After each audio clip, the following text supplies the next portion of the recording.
If you want to launch a product on Amazon for a low budget, then you're going to need to be meticulous about your budgeting. You're going to need to make every single dollar count.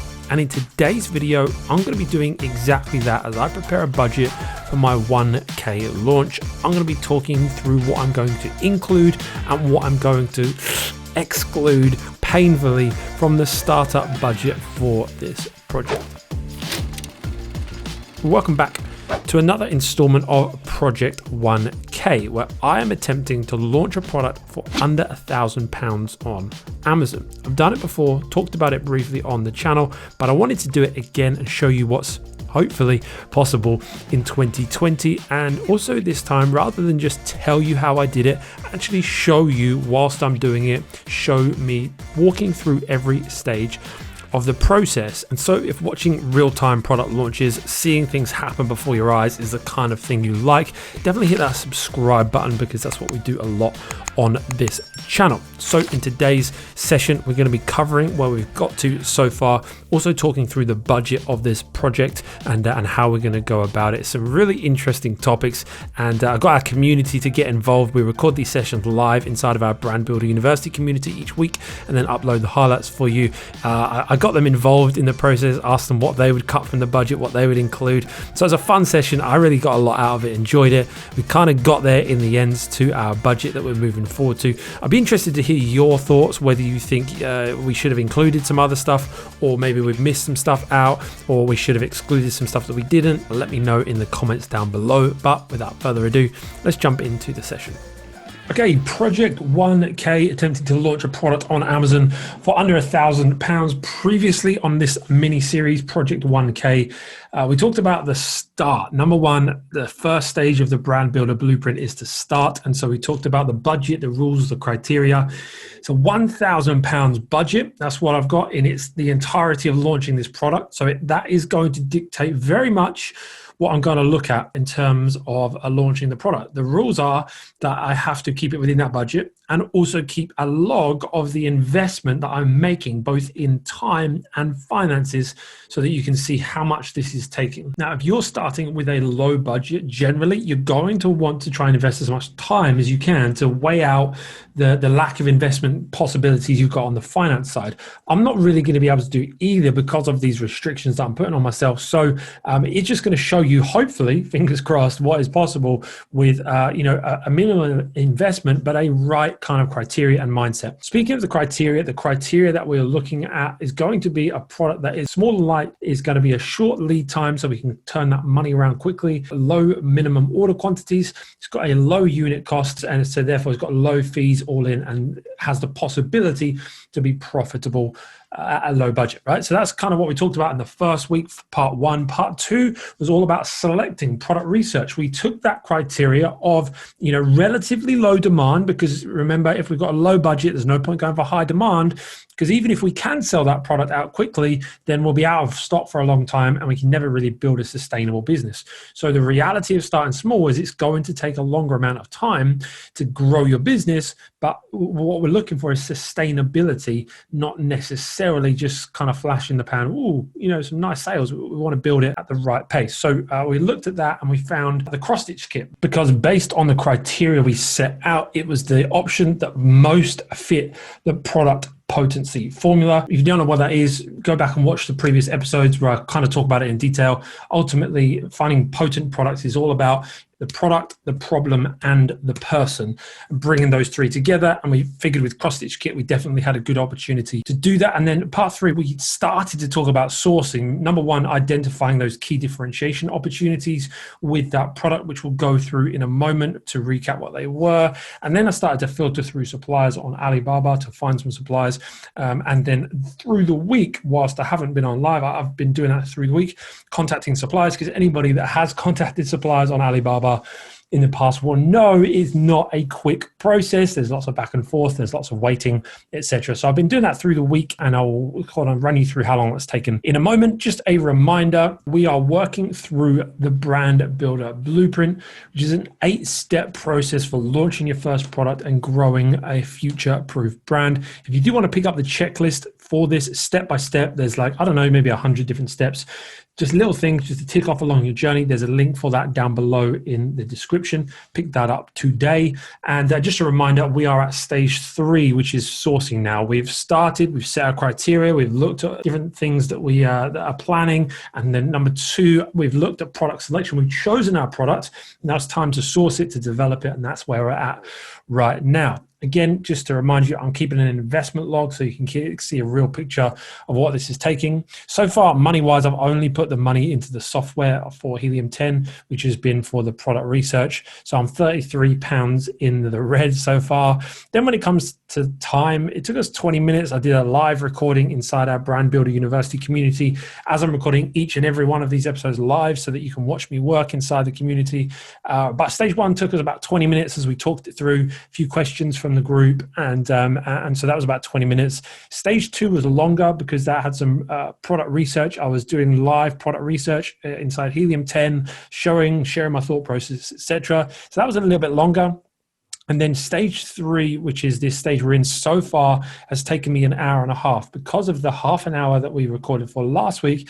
And then I spent around an hour this week contacting suppliers, going back and forth between them. And so that's what really been, what's taken up the time for this week. But so far in total, we are at, I did add it up. There you go, 3 hours, 38 minutes. That's the total amount of time I am invested in this project so far. So as I said, through the week last week, I was contacting suppliers, and what I thought would be helpful potentially for you is if I show you the script that I used to actually send to these suppliers. So I basically adapted this from what I showed you last week, our supplier script that we used to reach out to suppliers, talked you through why we structure it in the way we do, why we use the long version that we do.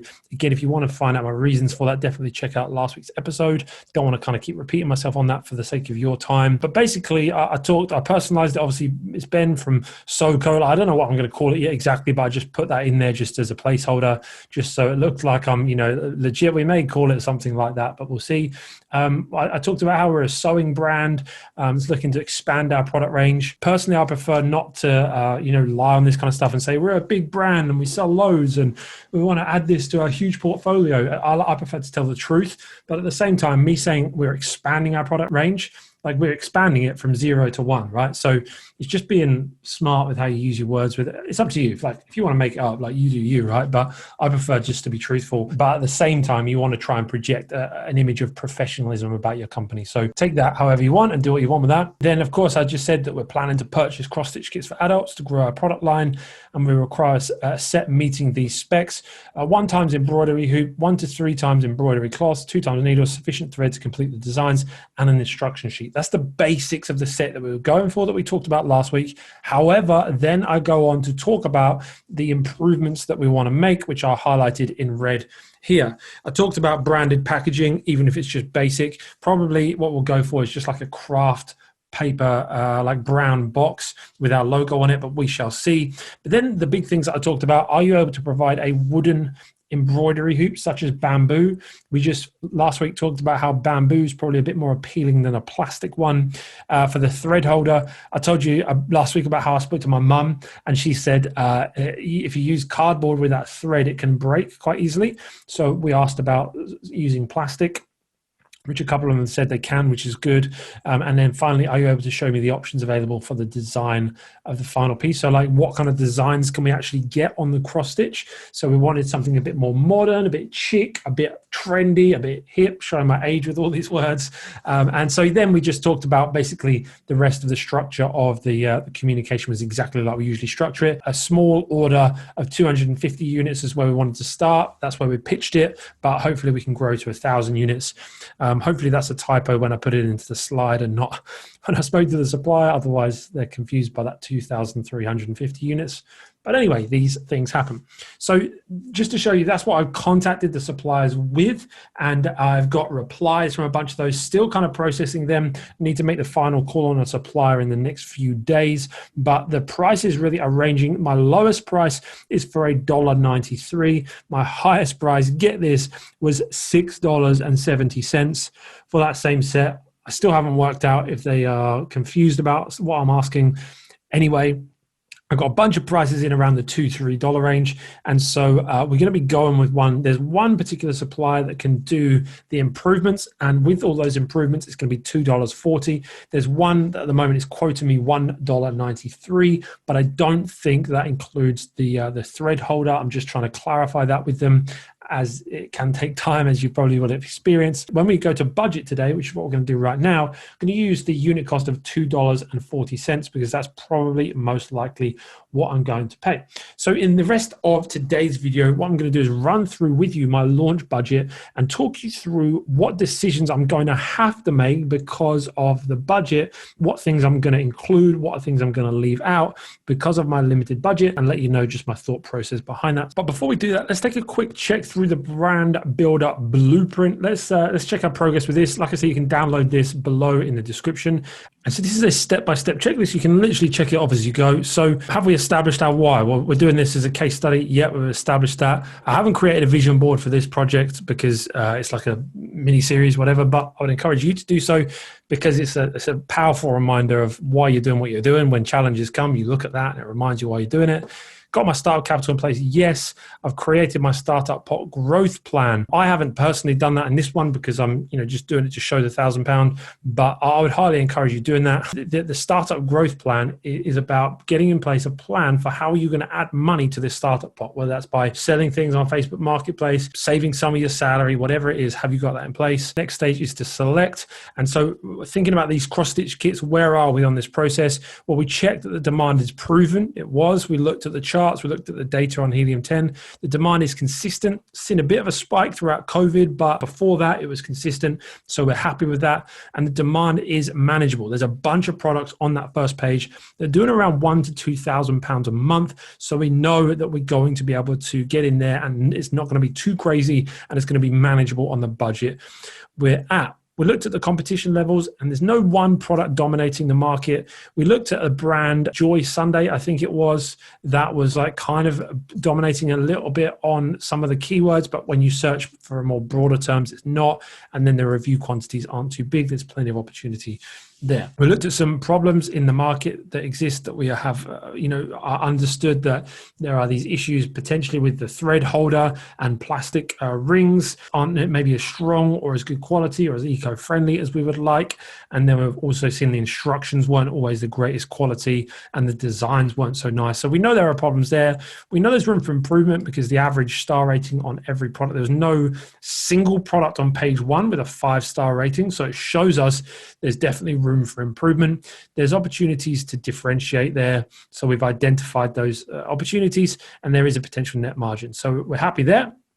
And then we're going to come down. We know there's a potential 100% ROI because we ran those numbers last week as well. The clear customer avatar for sure, because there's people that like cross stitch are going to buy 2, 3, 4 different kits with different designs. They're going to buy accessories. They're going to buy offshoot products that relate to that. So there's plenty of pipeline in there. And then we checked it for restrictions. There's no sort of general restrictions. The thing we have to be careful of course, is a trademark of anything like Disney or anything like that. We just need to be aware of. So then we came on to sourcing, step 3, which we started on last week. We decided that we were going to source it overseas because that's going to be the cost-effective option for us. And then we started contacting suppliers. So that's where we are right now on the brand builder checklist, the progress we've made. Right now, we're going to look at a product launch budget. This is broken down into each stage of this process. I haven't included start or scale. There's not really any expenses in the start section of this, and the scaling is more about sort of an overall business perspective rather than one single product launch. So these are kind of the 6 sections of the budget that I'm going to go into. And so we've got the Helium-10 software subscription. Now, I've got that. If you get that with my discount code and link below, you can get that for $48.50. I'm doing this all in dollars just because I'm in the UK, so my money will be given over in pounds, but I'm going to do it all in dollars because a lot of the calculations, such as unit costs, will be in dollars, and it's easier just to keep it in one currency and convert at the end. Software subscription, $48.50 50% off with your first month with Helium 10. And so if you don't need that at the end of the month, or you don't want to carry on with that, you could cancel it. If I only had £1,000 to start my private label journey with, I would definitely consider, grabbing that for a month and then putting it on pause. And then you can always restart it later when you've got some revenue start to come in. That's the budget for product selection, right? You don't need anything more to select a product. The next thing, of course, is going to be sourcing a product. I'm going to leave samples for now because I need to see how this budget comes out and make some decisions on how I'm going to keep this under £1,000. I'm going to have to go against my morals and sacrifice some things that I would tell anybody to make sure they do at some stage of this. Just depends on what stage that is. So we'll get to that. I've included sourcing agent fee, but I'm not using a sourcing agent, but just in case you wanted to, I would definitely sort of factor that in. So we've got the product cost. This is the next thing that we're going to look at. So the price per unit, as I mentioned, it's likely that I'm going to be paying $2.40. I really want to try and do 300 units if I can. It's going to be tight, but we're going to run the numbers, see how many we can order and give it a go. So 300 units at $2.40, that's $720 in unit costs, and that populates into there. Next section is setting up here. And this is going to be what we're going to be covering over the next couple of sessions on Project 1K. Things like on a low budget, how do I do stuff like domain and email? How do I do stuff like logo design, trademarks? Do I even do that, right? So I'll tell you what I'm going to do. In fact, going back to the samples, I'm going to put $100 in there. I'm going to do this in an ideal scenario, see what the budget comes out as, and then I'm probably going to have to negotiate with myself. So domain and email, I reckon if I go to GoDaddy, get a relatively cheap domain, I can get it for about $20 for the year. Logo design, I'm going to do myself on Canva, and I'm going to show me doing that for $0. Trademark registration, that would be in the UK, £170. So in the US dollars, maybe about $250. Barcodes, again, ideal world, I'm going to go to GS1, and that's going to be around £120. And so that's going to be about $160. See how that comes out. We might have to go on the cheap there. Packaging design, I'm going to do myself on Canva, so no expense there. Amazon account, that is going to cost me £30 for the first month. So I'm going to say $40 for the 1 month, because by the time that next month kicks in, I should be selling products. Website hosting, that depends on what we're going to do with our website. Are we going to have our own website? Is it just going to be a landing page? In an ideal world, we'd have a Shopify website, which is going to be $39 for the month. Something suggests to me, though, that I probably am going to be struggling on this budget. So we'll see about that. So freight cost, we're looking at 300 units is about 100 grams per unit we found last week. So around 10 units per kilo. And so it's around about $6 per kilo. On average, air freight, 60 cents a unit is $180. So then that impacts our import duties and VAT. FBA delivery is just going to be if I get it delivered. So say we do 300 units, we can only put 200 into the FBA warehouse. It's getting those other 100 units to the FBA warehouse. I'll probably just send them to my home address to begin with and send those other 100 in, or I may just send them all to my home address and send them in, twice. Generally speaking, the UPS link up that Amazon have is pretty cheap for that kind of size box. From what I've done before, literally is, I reckon, going to be about $20. I want to factor that in. An inspection is going to be around about $120. Again, am I going to be able to do this? I don't know. This is going to be tense. And then I'm going to get 1 unit via air shipping to be able to take photos of, right? So they may do it for me, send me some photos on a white background. I may have to sort of mishmash those, but potentially going to be a $20 charge. It's very small and light, so it should only be minimal. Product images, listing copy, listing video. I'm going to do all of that myself because this is a bootstrap launch. And then pre-launch marketing, I'm not going to do any of that. I would love to do like a Facebook ad campaign, build up an audience. That's what we do for other brands. For SuperStem, our bigger brand, we are building an audience. We've got around coming up for 1,000 people in our pre-launch audience. We're going to be launching those products in about 8 weeks. They're just getting on a boat right now, finally. So, we're going to be really launching our big with that. But that's at a different end of the spectrum. And that's why I'm doing this, is to show you the lower end of the spectrum here. So I'm not going to do any pre-launch marketing. I'm going to be solely relying on an Amazon only launch, which is going to be interesting. Then in an ideal world, I would budget $100 for Amazon PPC, $100 that I could literally spend without thinking I have to make money back straight away. But it's like a marketing investment in launching this product. as we know, I'm not going to have too much money to launch this in another way. I'm not going to have too much money to be able to do Facebook ads and influencers and all this kind of, advanced stuff that I would love to do and do on bigger products. I'm going to have to be limited, right? So we're just going to stick with $100 on PPC for now. And I'm going to scroll down and I'm going to be scared probably by what this is. Okay, not as crazy bad as I was thinking. So £1,500. I've only got £1,000. I need to find £500. What are you guys watching live? What do you reckon I should cut? All right, let's talk through non-negotiables first. Non-negotiables, with the product cost, okay, I've got two options. I can either try and negotiate for a lower price. It's not going to move the needle loads, right? Even if I go with the $1.93 option that I talked about, it's going to save me, okay, £100, right? But I'm not going to have those differentiation factors I talked about, which is going to help me sell for a higher price, which in the long term is going to be better. So really, I want to stick with that $2.40. Let's say I can negotiate them down to $2.30. It's low order quantities, so it's unlikely that I'm going to be able to negotiate in a big way. So let's just say $2.30, but maybe we just order a few less units, right? Maybe rather than 300, we order 250, which is then going to bring our freight down to about 150 based on the same kind of metrics. Maybe we do that. Maybe that's a way to kind of negotiate. Sally says, cut the PPC. Like you could, yeah, for sure. But otherwise, how am I going to launch? On Amazon, the challenge is getting visibility, and you need to manufacture that visibility somehow in the early days.